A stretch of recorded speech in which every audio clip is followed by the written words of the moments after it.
Hi, I'm Dr. Fox. Let's talk about the urinary bladder and urethra. In this video, we'll discuss the major surfaces, features of the urinary bladder in the context of the pelvic cavity. We'll also discuss the internal features of the bladder, its innervation and blood supply. And then finally, we'll outline the pathways and parts of the urethra from the bladder to the outside world, noting any anatomical relationships to other pelvic structures. So the urinary bladder is a sub or extra peritoneal organ. So the peritoneum comes down and it drapes over the urinary bladder. In this case, there is a uterus that is also subperitoneal, and we can see that the whole of the bladder is entirely below the peritoneum, such that it is either below the peritoneum or completely outside of the peritoneum.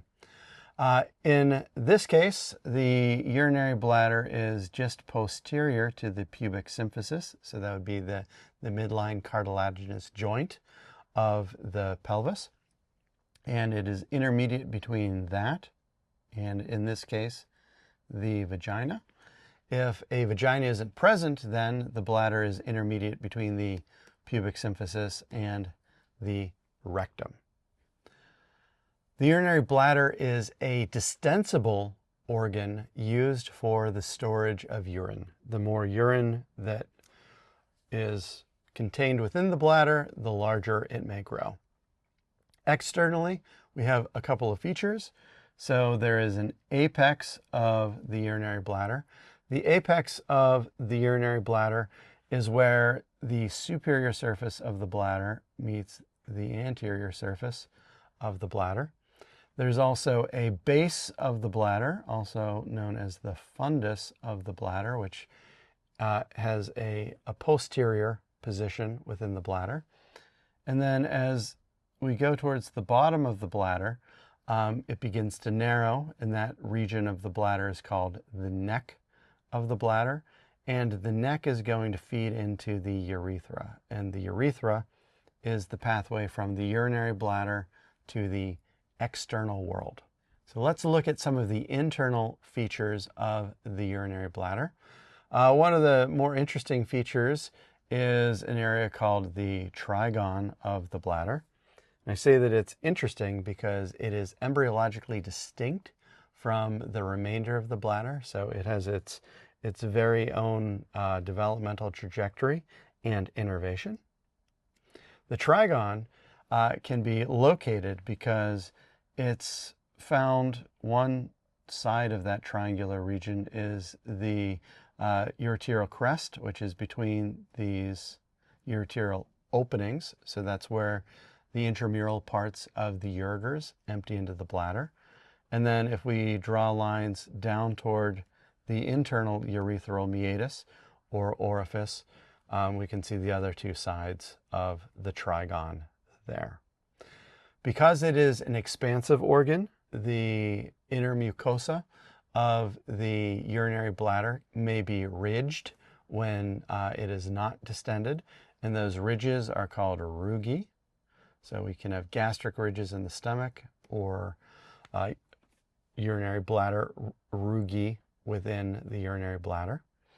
The smooth muscle within the wall of the bladder, outside of the trigone, is known as detrusor muscle. And it's that detrusor muscle which squeezes the urinary bladder when the sphincters relax so as to expel urine from the bladder. The urinary bladder is largely supplied by blood from the superior and inferior vesical arteries, which are branches of the internal iliac artery. And it is innervated by the vesical plexus, which is an autonomic plexus that's a part of the inferior hypogastric plexus within the pelvis. So let's take a look at the urethra in a variety of individuals. The urethra always starts with the internal urethral meatus, and it always ends with the external urethral meatus. So meatus is just a tube-like opening. At some point, it will go through the urogenital diaphragm, so that would be the sling that is supporting all of the pelvic contents, so the viscera here, the urinary bladder, in this case, the vagina and the rectum.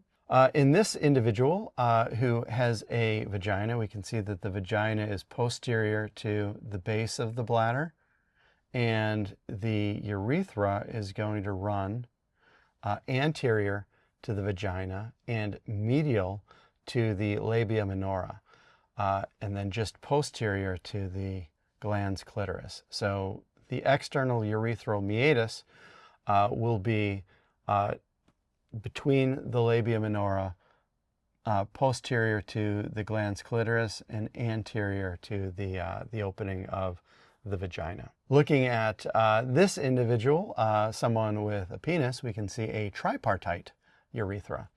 So tripartite, 3 parts. The first part of the urethra is known as the prostatic part. And so what we see is that the internal urethral meatus feeds into this, and this part is entirely surrounded by a prostate gland. Sometimes that middle lobe of the prostate gland can expand out, and it can form something known as the uvula of the bladder. Just like the uvula in the back of the throat, it looks like the little hanging ball there. If you look at it from inside the urinary bladder, so I'll shade in the meatus, that pathway would look there, and the uvula would look like that. The prostatic part of the urethra feeds into the membranous part, which is the shortest part of the urethra as we move through the urogenital diaphragm. And then the urethra becomes the spongy urethra. We call it the spongy urethra because it is surrounded by erectile tissues called the corpus spongiosum all around. So it's in the middle of that corpus spongiosum, protected by it, and then the external urethral meatus is located here at the tips of the glans penis. So it is distal and ventral. So tripartite: prostatic part, membranous part, spongy part. So we've discussed the major features of the urinary bladder in the context of the pelvic cavity. We've looked at the internal features of the urinary bladder, discussing its blood supply and innervation. And finally, we've outlined the pathways and parts of the urethra from the bladder to the outside world. Thank you so much for your time. I appreciate spending this time with you.